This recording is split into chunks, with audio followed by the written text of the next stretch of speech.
Assalamualaikum warahmatullahi wabarakatuh.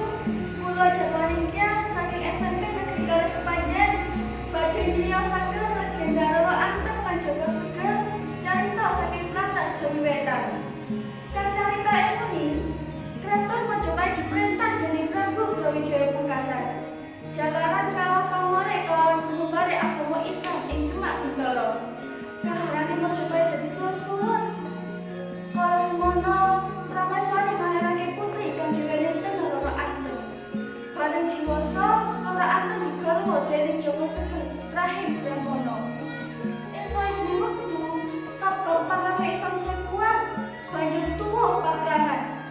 Raja Ratu lan pandereke klebu Joko Seger lan Roro Anteng mlayu saka kraton, parane arah wetan.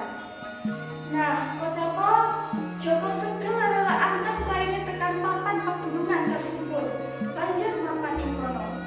Papan iku kuwi jroning tengah Tenggel, diperet saka jeneng Roro Anteng lan Joko Seger. Joko Seger nguasani Tenggel, banjur ngalih jeneng Punpa Wasista Mangkurat ing Tenggel. Nganti pirang-pirang taun, Joko Seger sagarwa mapan ing Tenggel. Tenggel dadi papan kang maju, subur lan makmur. Ananging Raja Ratu ora tentrem atine. Kenapa? Jalaran durung duwe putra. Mula uripe kosong, pikire tumrawung. Nuli ing sawijining dina, Raja Sagarwa munggah pucaking Gunung Geni. Niate arep semedi, nyuwun marang Gusti supaya pinarinan putra.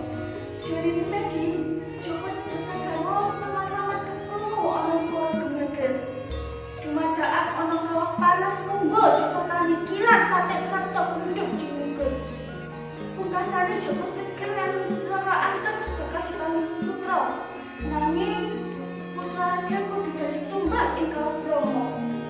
Gumantine wektu, Raja Ratu dadi putra nganti selawe cacahe. Sing marang jenenge Tumurun Dewa, sing rakyat dadi Kesuma. Joko Seger Sagarwa dadi seneng banget tresno marang anak-anake. Dumadaan Joko Seger eling marang janjine. Anak laki kudu dadi timbal. Mula niat arep citra ing janji. Banjur golek papan pandhuwikan lunga saka kraton. Capo ora kira babar pisan. Jroning golek pandhuwikan mak glek plung. Gunung Geni mau jeblok. Kauntul Ratu Geni penggirisi. Nuntutke Joko Seger lan Roro Anteng. Pusana Geni ilang, barengi karo ilange Kesuma. Sailange Kesuma, ana cahya lan swara saka langit. Para dulur-dulurku, aku dadi korban kanggo para dewa, lan bali marang Gusti kanggo kawasa. Kanggo slamet mulya kowe kabeh. Aku duwe panjaluk, kowe sing rumpun sasedulur. Gotong royong lan manunggawa marang Gusti kang kawasa. Lan aja lali saben tanggal 14 Kasada, wulan 11 Wanci Purnama, kowe kudu nganakake sesaji kanggo para dewa. Lap cahya lan swara mau ilang.